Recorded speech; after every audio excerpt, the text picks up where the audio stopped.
Ang ganda-ganda dito, oh. Grabe, oh. Look, oh.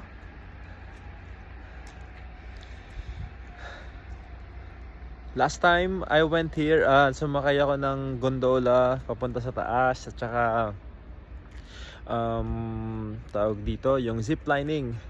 Tapos ngayon, nag-trekking naman ako para tipid. Tapos kakain na lang kami mamaya ng aking bebe. Lilibre niya ako. Sana merong seafood, king crab. Magpapa king crab si bebe. Oh, di ba? Mayaman 'yan. Mayaman 'yan ngayon.